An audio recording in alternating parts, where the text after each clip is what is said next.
Merci Michael pour ce moment. C'était précieux, j'ai beaucoup aimé ces chants. Et le dernier, merci d'avoir... je pense qu'ils étaient tous en lien avec le thème d'aujourd'hui.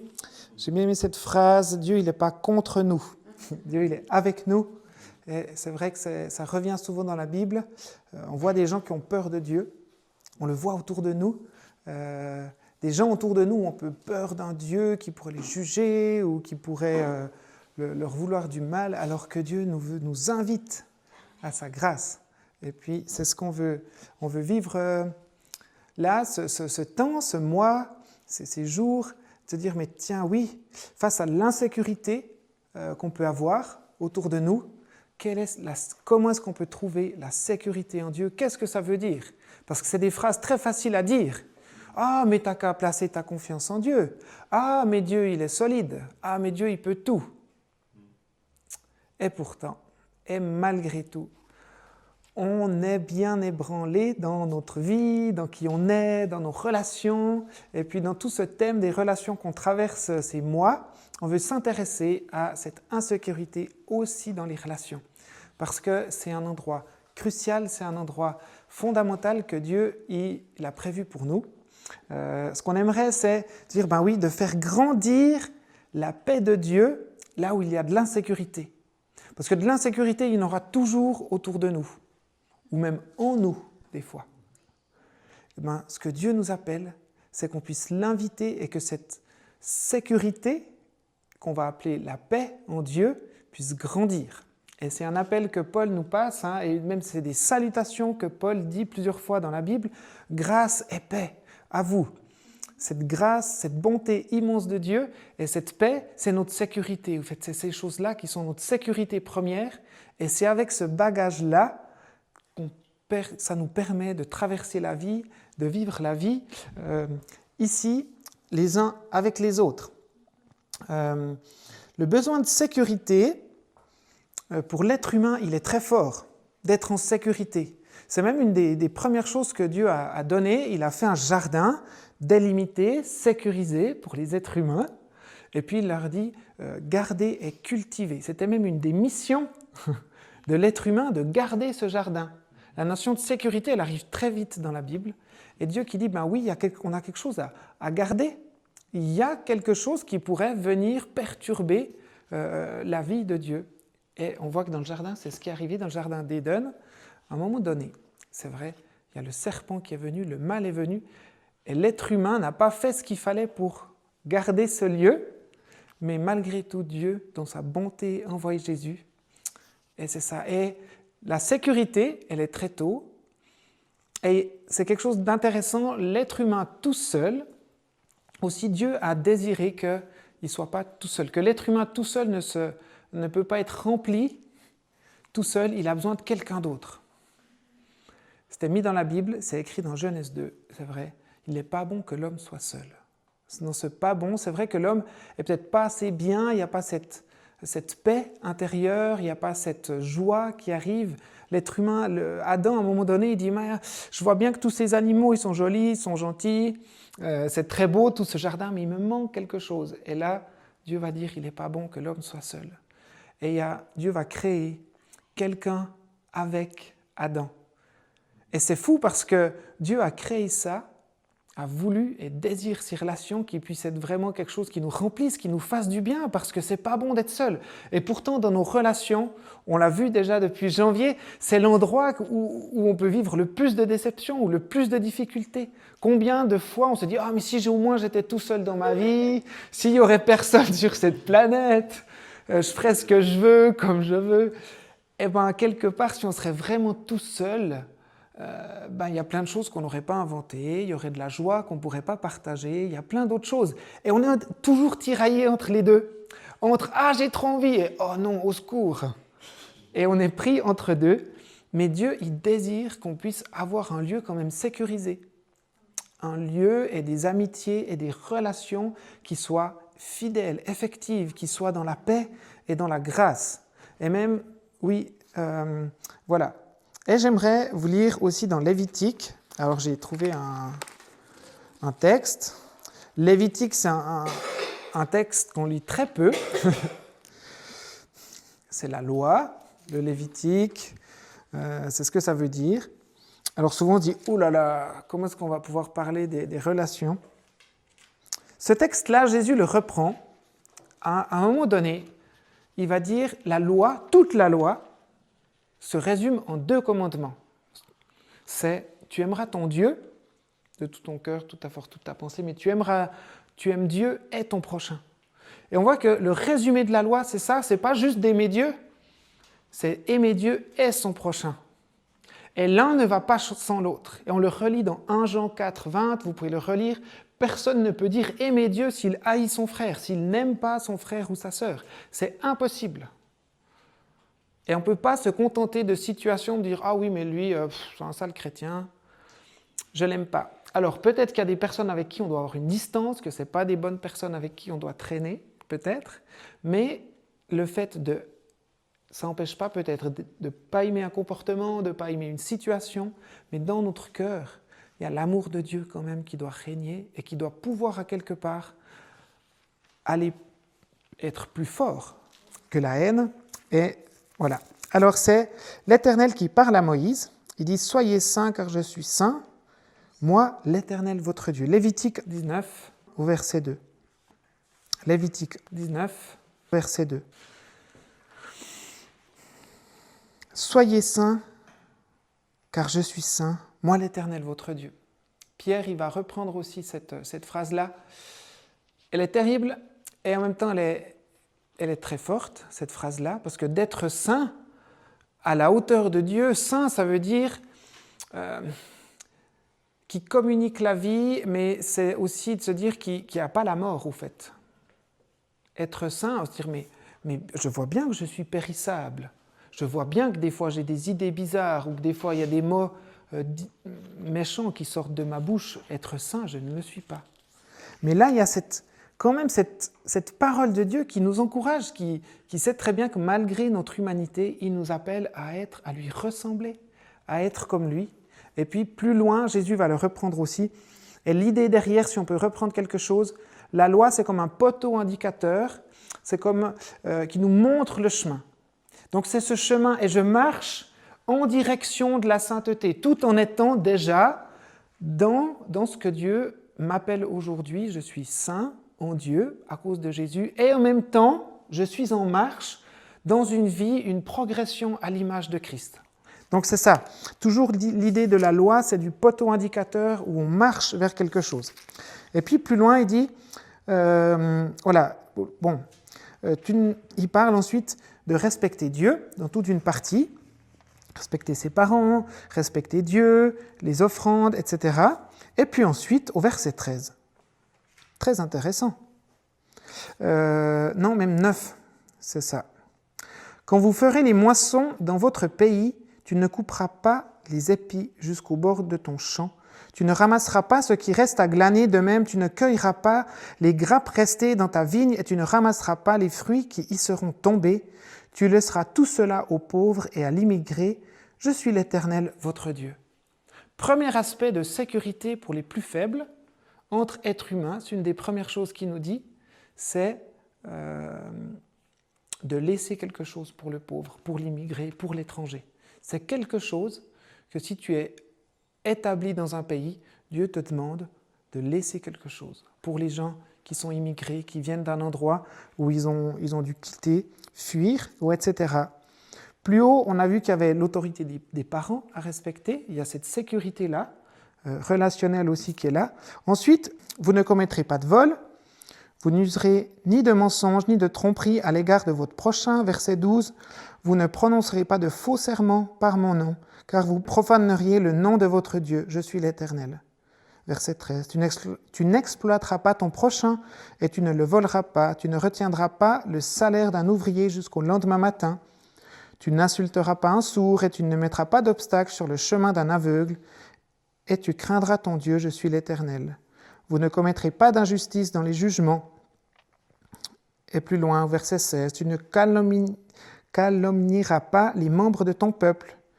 Tu ne porteras pas atteinte à la vie de ton prochain par un faux témoignage. Et verset 17, tu ne haïras pas ton frère dans ton cœur, mais tu ne manqueras pas de reprendre ton prochain pour ne pas te charger d'un péché. Tu ne te vengeras pas et tu ne garderas pas de rancune envers les membres de ton peuple, mais tu aimeras ton prochain comme toi-même. Je suis l'Éternel, ton Dieu. En relisant ces paroles, je me suis dit, ah oui, Dieu il veut vraiment qu'on puisse être en sécurité les uns avec les autres. Depuis le début, bien sûr, on peut dire, ah oui, la loi, j'ai pas le droit, mais personnellement, moi j'aime bien dans mes relations qu'on ne soit pas dans le mensonge. Je suis content quand j'invite Mickaël à la maison, que je sais qu'il ne va pas repartir avec mon ordi ou mes assiettes ou sans rien me dire. Je suis content qu'on ait des relations de confiance. Et à quelque part, il y a cette sécurité, cette paix que Dieu... Et là, Dieu, il est très pratique, dans ce que, même dans le faux témoignage, dans plein de choses. Voilà, on va... cette notion de vivre les uns avec les autres, Dieu l'a voulu. Dieu y met un peu un cadre pour que ça soit sécurisé, parce qu'on a besoin de ça. Parce que, je ne sais pas pour vous, mais en tout cas pour moi, c'est sûr que je suis bien avec des gens avec qui on peut aussi se faire confiance. Peut-être qu'on a traversé des moments plus difficiles, mais on a pu se parler, comme plus loin c'est mis, hein. Tu ne haïras pas ton frère dans ton cœur, mais tu ne manqueras pas de reprendre ton prochain pour ne pas te charger d'un péché. Ça veut dire que si quelqu'un, Jésus le dit, si quelqu'un a fait quelque chose contre toi, ben va le chercher, va régler les choses. C'est de la sécurité au fait, c'est amener de la sécurité dans nos relations. Et c'est ce que Dieu il désire pour nous. Ce but d'aimer Dieu et d'aimer son prochain, il est fondamental pour l'être humain. Et dans notre société, c'est sûr qu'on nous dit « Ah, tu seras mieux tout seul », il y a un discours comme ça. Puis des fois, on entend des chrétiens qui nous disent « Ah, mais moi, depuis que je ne suis plus à l'église, je ne suis plus avec personne, je suis bien mieux, je vis beaucoup mieux ma foi, etc. » Mais la Bible nous dit clairement qu'on ne peut pas vivre notre foi, notre relation à Dieu sans la vivre avec d'autres. Donc peut-être qu'il y a des contextes et des endroits, des relations qui sont difficiles, oui, peut-être. Mais Dieu nous encourage et Dieu désire qu'au fait que l'Église, ça soit vraiment ses relations. Que l'Église, ça ne soit pas juste un lieu, un bâtiment, mais que ça soit ses relations. Et c'est ce qu'on veut vivre à Welcome. C'est aussi pour ça qu'on fait un dimanche sur deux, c'est d'avoir du temps pour des relations. D'avoir du temps aussi des fois en semaine pour se voir dans les groupes de croissance ou ailleurs, ou avec des amis. Mais ce but-là, il y a un but relationnel que Dieu, il désire pour nous. Voilà. Et puis, on va voir, Mickaël va nous parler maintenant aussi de la formation ou de l'être intérieur. Comment vivre cette sécurité un peu plus à l'intérieur. On va lire dans Ephésiens 3, à partir du verset 14, et puis jusqu'au chapitre 4, le verset 4. C'est pourquoi je me mets à genoux devant le Père, de qui dépendent comme d'un modèle toutes les familles des cieux et de la terre.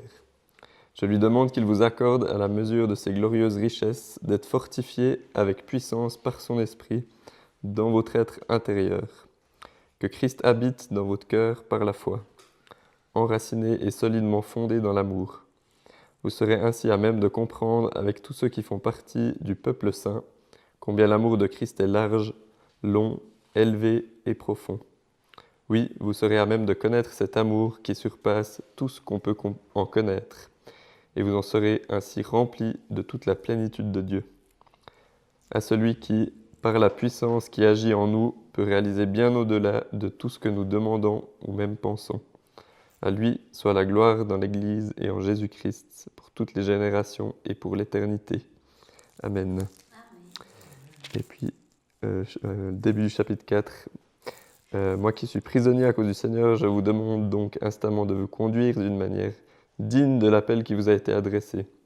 Soyez toujours humbles, empreints de douceur et patients. Supportez-vous les uns les autres avec amour. Efforcez-vous de conserver l'unité que donne l'Esprit dans la paix qui vous lie les uns aux autres. Il y a un seul corps et un seul esprit. De même, Dieu vous a fait venir à lui en vous donnant une seule espérance, celle à laquelle vous avez été appelés. Beaucoup aimé aussi ce passage pour ce thème, aussi avec ce verset qui parle de l'être intérieur ou de Dieu qui vient habiter en nous. C'est aussi peut-être quelque chose qu'on a appris un peu dans les chants tout à l'heure, de se rappeler que Dieu est venu vivre en nous. Et puis, j'ai un petit peu cherché ce que ça voulait dire. Alors, en grec, c'est eso anthropos. Et puis, c'est un peu le synonyme de l'âme. Donc, dans notre corps, on a un âme, un esprit. Alors, on a la place pour un esprit. Alors, nous, on a choisi le Saint-Esprit, je crois. J'espère. En tout cas, je vous le conseille vivement. Et puis, cet esprit, donc l'esprit de Dieu, il vient aussi nous conduire notre âme. Et puis, c'est lui qui nous rend fort, qui nous fortifie. Je vais peut-être vous relire ce verset encore au chapitre 3. Et puis, verset 16. « Je lui demande qu'il vous accorde, à la mesure de ses glorieuses richesses, d'être fortifié avec puissance par son esprit dans votre être intérieur. » Que Christ habite en vous, dans votre cœur par la foi. Ouais, je trouvais ça vraiment beau pour ce thème. Et puis, j'ai retrouvé ça aussi plus loin dans Romains 7. Enfin, avant, dans Romains 7. On retrouve le même mot de cet être intérieur. C'est à peu près le seul endroit, je crois, où ça reprend exactement le même terme. Et puis ça parle de la loi. Alors je trouve intéressant. On va juste regarder aussi encore. Donc c'est Romains 7, les versets 21 à 25. Et puis 8 jusqu'au verset 2.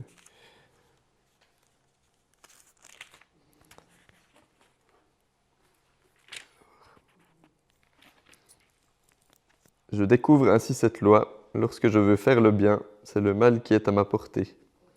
Dans mon être intérieur, je prends plaisir à la loi de Dieu. Mais je vois bien qu'une autre loi est à l'œuvre dans mon corps. Elle combat la loi qu'approuve ma raison et elle fait de moi le prisonnier de la loi du péché qui agit dans mes membres. Malheureux que je suis, qui me délivrera de ce corps voué à la mort? Dieu soit loué, c'est par Jésus-Christ notre Seigneur. En résumé, moi-même je suis, par la raison, au service de la loi de Dieu, mais je suis, dans ce que je vis concrètement, esclave de la loi du péché. Maintenant donc, il n'y a plus de condamnation pour ceux qui sont unis à Jésus-Christ, car la loi de l'Esprit qui nous donne la vie dans l'union avec Jésus-Christ t'a libéré de la loi du péché et de la mort.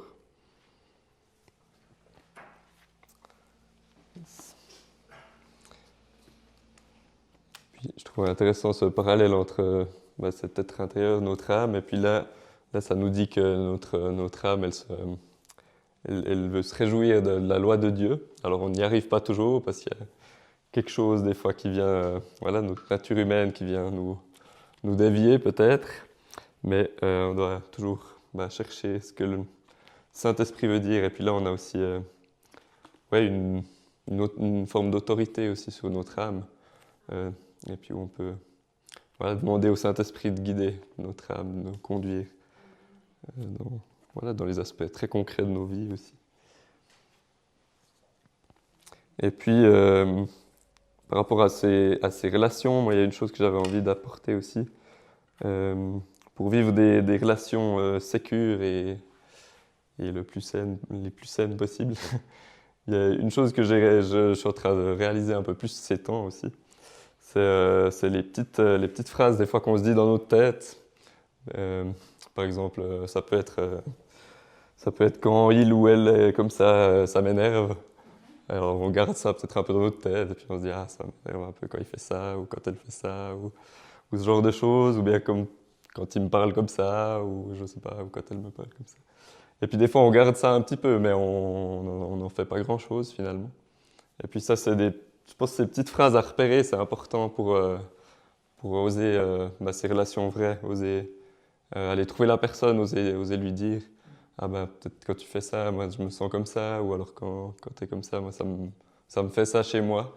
Je pense que c'est quelque chose d'hyper précieux. Moi, on a fait ça pour moi dernièrement, parce que je suis pas la personne la plus organisée, et puis des fois ça m'arrive, j'ai un peu de la peine à répondre très rapidement aux messages. Peut-être certains ont déjà expérimenté ça avec moi. Mais c'était pas quelque chose où je suis très bon là-dedans. Mais c'est pas que j'aime pas la personne ou que j'ai pas envie de répondre, mais voilà, des fois ça me prend du temps. Et puis c'est vrai que quelqu'un est venu une fois, un ami est venu me partager que pour lui ça, voilà, c'était pas évident parce qu'il se sentait pas écouté ou il se sentait pas forcément compris là-dedans. Et puis moi ça m'a aussi aidé à réaliser que c'était quelque chose d'important, de pas juste laisser et puis dire ouais, on verra bien quand j'aurai le temps de répondre, ouais, peut-être ce soir ou peut-être demain. Voilà. Mais c'est vrai que ça m'a fait prendre conscience aussi de l'importance. Donc voilà, c'est aussi une manière finalement de grandir les uns les autres. Et puis on a aussi ce verset dans Proverbe 27, 17 qui dit que le faire aiguise le faire. C'est comme dans nos relations.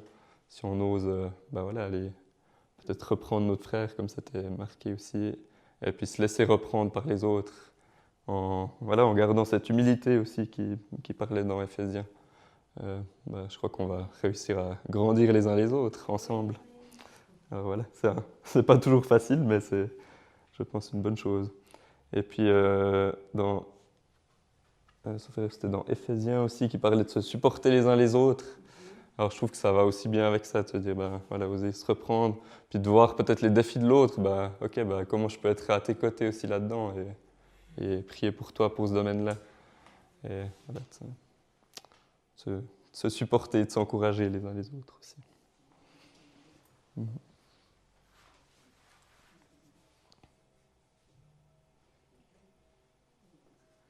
Il y avait aussi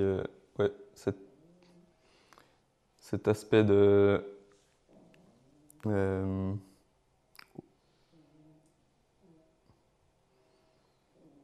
oser exprimer justement ce qu'on ressent. Alors peut-être que la personne là avec moi l'avait fait, justement. Je pense que c'est quelque chose d'important aussi. Ça permet aussi de comprendre ce que l'autre vit au travers d'une situation ou peut-être des attitudes qu'on a, nous, dans nos vies. Et puis on ne se rend pas compte de ce que ça peut créer chez les autres.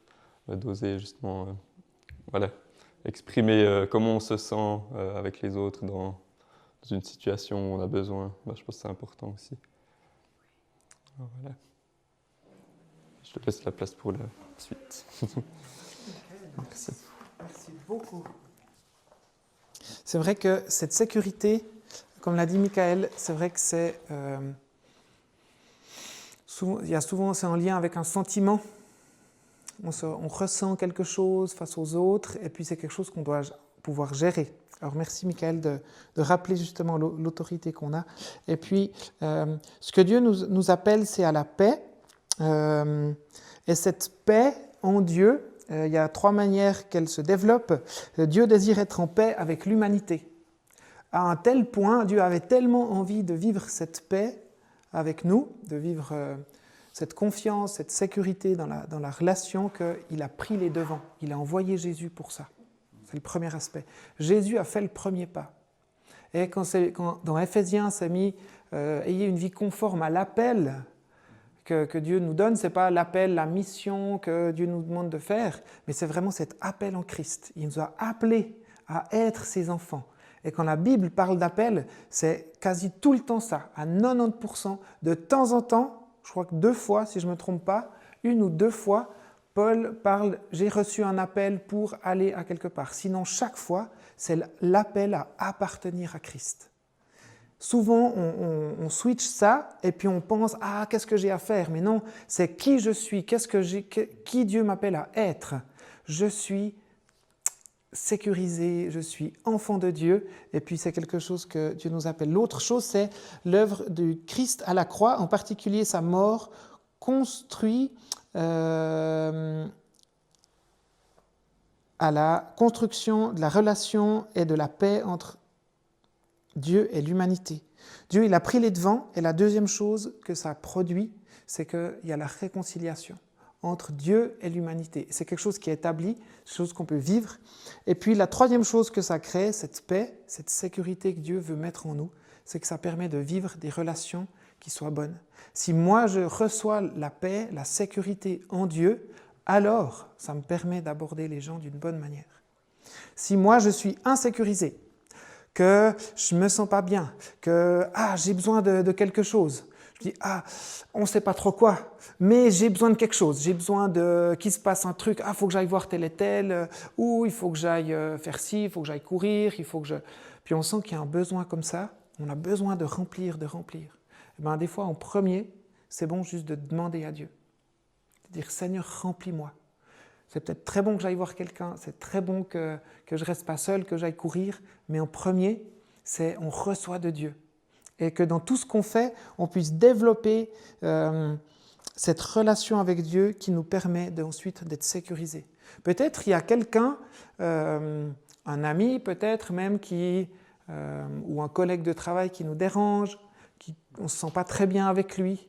On a besoin de recevoir de Dieu, vraiment. On doit prendre le temps de se dire, ok, mais Seigneur, j'ai besoin de recevoir de toi la sécurité dont j'ai besoin. Et ce n'est pas évident de reconnaître qu'on a besoin de sécurité. Parce que ça veut dire qu'à quelque part, on n'aurait pas tout ce qu'il faut, ou à quelque part, il nous manquerait quelque chose, ou on aurait raté peut-être quelque chose. D'avouer que, qu'on a besoin de Dieu, c'est avouer qu'on n'a pas réussi à quelque part. Et c'est justement pour ça que Christ est venu, parce qu'il sait, oui, qu'on a besoin de lui, qu'on a besoin de sa force, etc. Voilà. Vivre ces relations, vivre des relations sécurisantes, c'est motivant. Pourquoi ? Parce qu'on a besoin d'appartenir à un groupe, on a besoin d'être attaché, on doit pouvoir savoir donner et recevoir.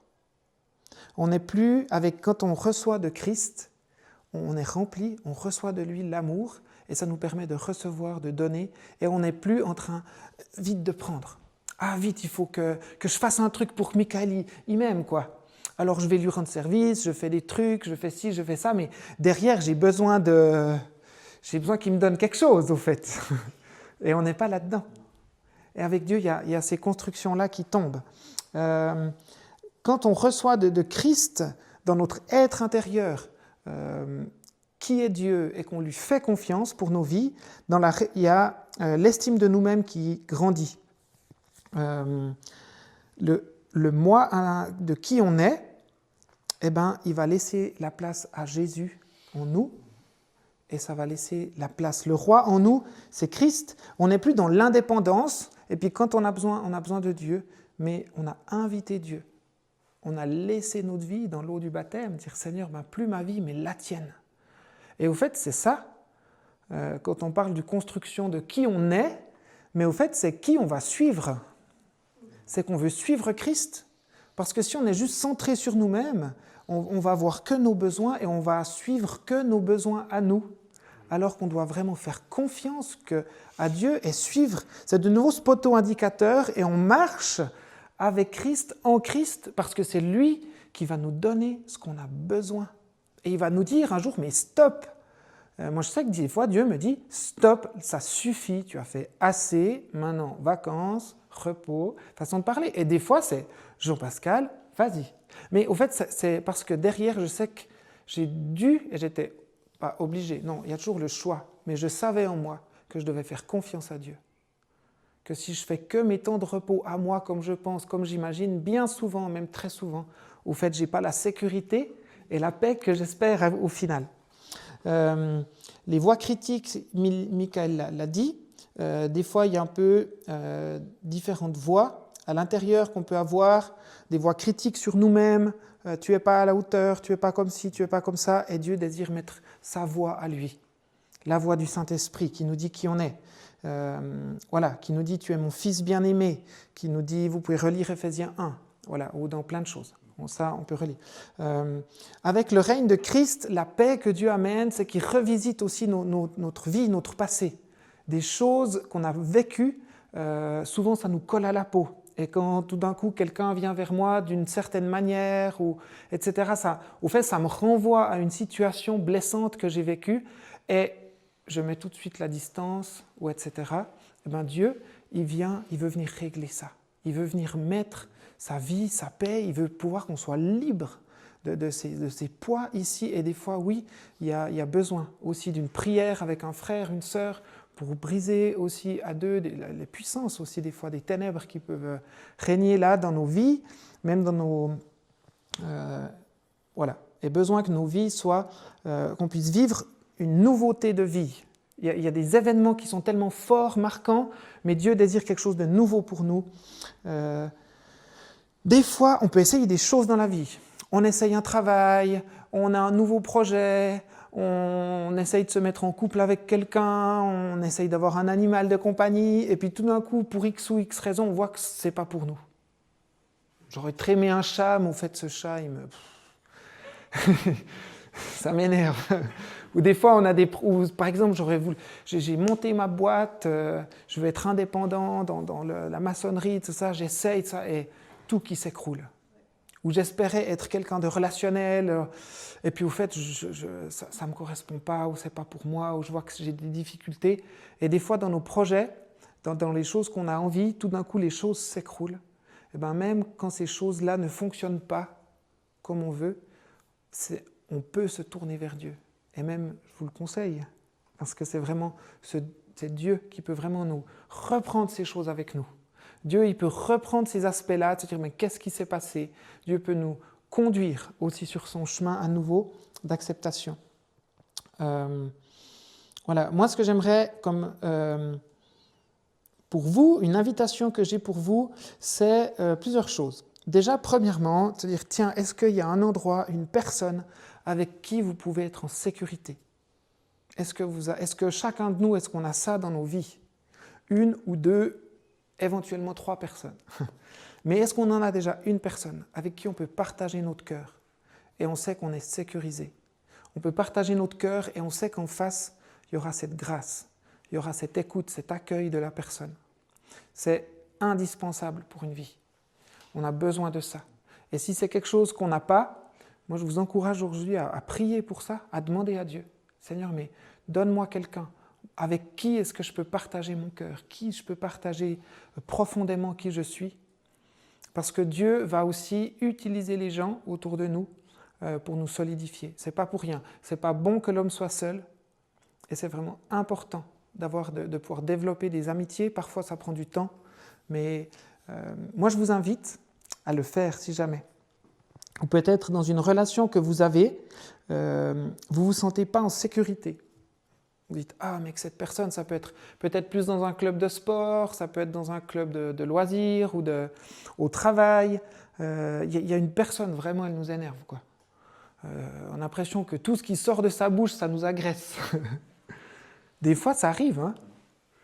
Et bien, là, moi, j'aimerais vous inviter à demander à Dieu, dire, mais Seigneur, qu'est-ce qui se passe?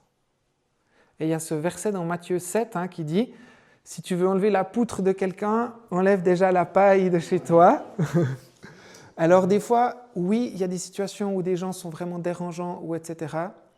Mais là, on a vraiment besoin de l'aide de l'esprit pour dire, mais au fait, pourquoi ça m'atteint comme ça? Pourquoi ça me blesse autant? Qu'est-ce qui se passe au final?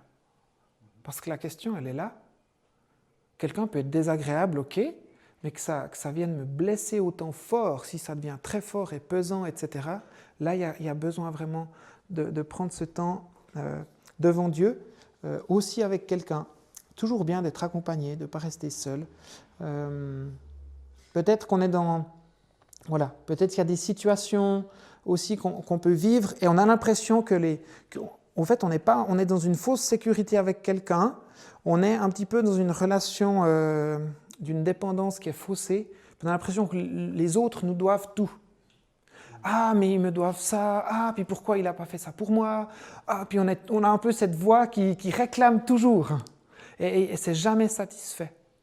Ça, derrière, c'est vrai, quand on est hyper tourné sur nous, il y a de l'égocentrisme, des fois il y a tout un vécu, un bagage qui fait que c'est ce j'appelais avant quand on doit prendre quelque chose des autres. Et bien ça aussi, Dieu veut venir nous visiter. Et si vous êtes là-dedans, on veut aussi inviter Dieu.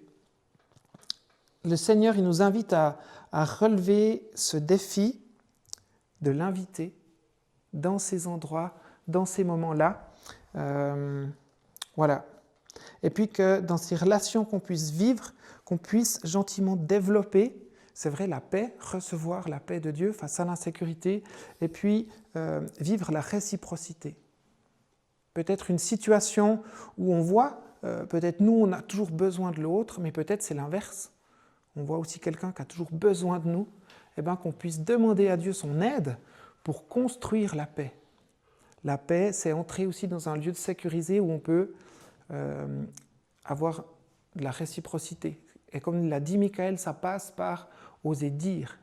Écoute, là, moi, ça m'embête quand tu me dis ça, ou etc. Ça passera par exprimer et puis voir si l'autre est prêt à entrer. Si l'autre n'est pas prêt à entrer dans cette réciprocité, eh ben, on doit laisser tomber. On ne peut pas essayer d'arracher à l'autre quelque chose. Et par contre, on peut demander à Dieu vraiment une autre personne avec qui on peut partager. Dieu veut venir apporter la paix, et à quelque part, il nous dit à l'intérieur que la guerre est finie. Si on se sent, en préparant pour aujourd'hui, je me dis, mais des fois on est dans ces rivalités, les uns avec les autres.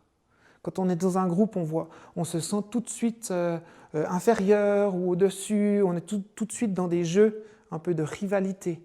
Et c'est comme quand on arrive dans un groupe, c'est un peu comme s'il y a la guerre tout de suite, à l'intérieur. C'est là que Dieu dit, mais cette guerre est finie. La bonne nouvelle aujourd'hui, c'est que Dieu nous annonce que la guerre, elle est finie. Et que Dieu veut amener sa paix, malgré tout. Mais ça vient de Christ. Alors on veut prier. Si vous avez une situation pendant ce temps qu'on prie, essayez de regarder avec Dieu où c'est que Dieu veut faire grandir sa paix, là où il y a de l'insécurité.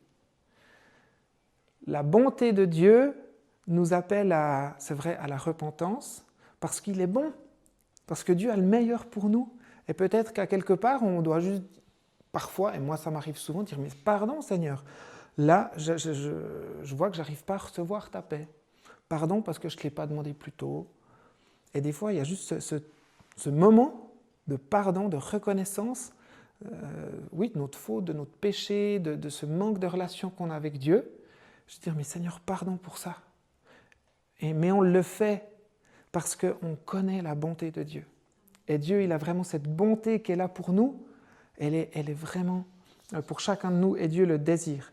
Alors on veut pouvoir rentrer là-dedans, on veut pouvoir être actif face à l'insécurité, de ne pas rester passif, mais de se dire, ok, quelle est ma part? Qu'est-ce que je peux faire aujourd'hui? Et puis que Dieu vienne nous aider aussi pour recevoir cette paix. Que Dieu puisse venir ouvrir un nouvel espace de confiance et de paix en nous. Alors, on ne veut pas se priver. On veut prier. Seigneur Jésus, merci pour ta vie. Merci parce que tu es ce Dieu qui vient nous conduire. Seigneur, tu nous annonces la paix là où il y a de l'insécurité. Seigneur, tu connais ces endroits là où il y a comme de la guerre, Seigneur, en nous.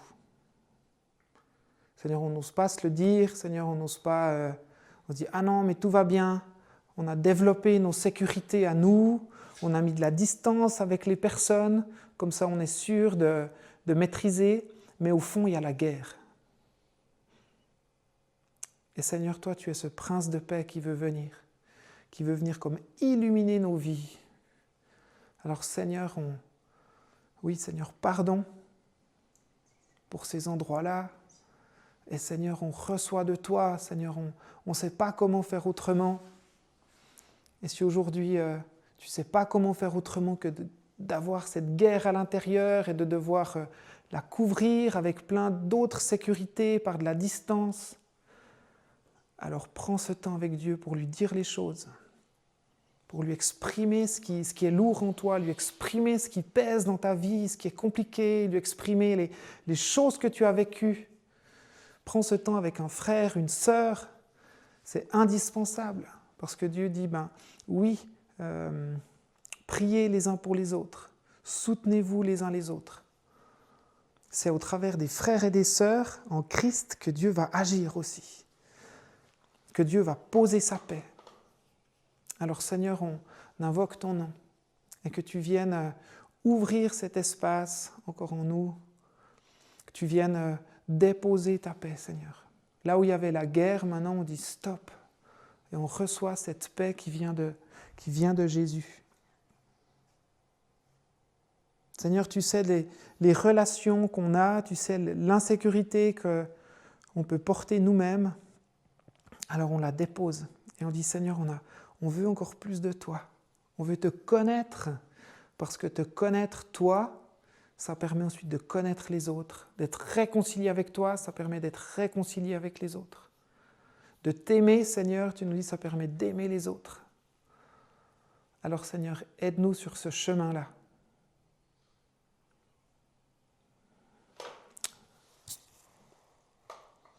Seigneur, moi je te remets, je prie aussi, Seigneur, je ne sais pas, pour des situations où des gens dans des familles, des gens, j'ai l'impression, je ne sais pas, s'il y a des gens qui ont été éduqués de dire, mais de toute façon, les relations, tu seras déçu. De toute façon, les relations, ça t'apportera que du malheur. Au nom de Jésus, moi on s'oppose à ça maintenant, en Jésus. On brise ces paroles de malédiction et on dit, il n'est pas bon que l'homme soit seul. Et on annonce aussi que c'est cette parole qui dit que tu es mon fils bien-aimé et que vous pouvez vous aimer vous les uns les autres. Et que cet amour, ce n'est pas un amour futile ou de façade, mais c'est quelque chose qui va se construire. C'est quelque chose qui, oui, prend du temps, mais qui peut être vécu. Alors Seigneur, on reçoit de toi ces libérations, on reçoit de toi la paix, encore une fois, Seigneur Jésus. Alors Seigneur, je te remets la semaine qui est devant, nos vies qui sont devant, aide-nous à courir vers toi. Chaque fois qu'on a besoin de paix, Seigneur, on refuse aussi la culpabilité qui est mal placée et on reçoit encore de toi cette paix, Seigneur. Merci pour ta bonté. Merci pour ta grâce, pour ta vie, Seigneur Jésus. Que ton nom soit béni. Amen. Amen. Amen. Soyez bénis.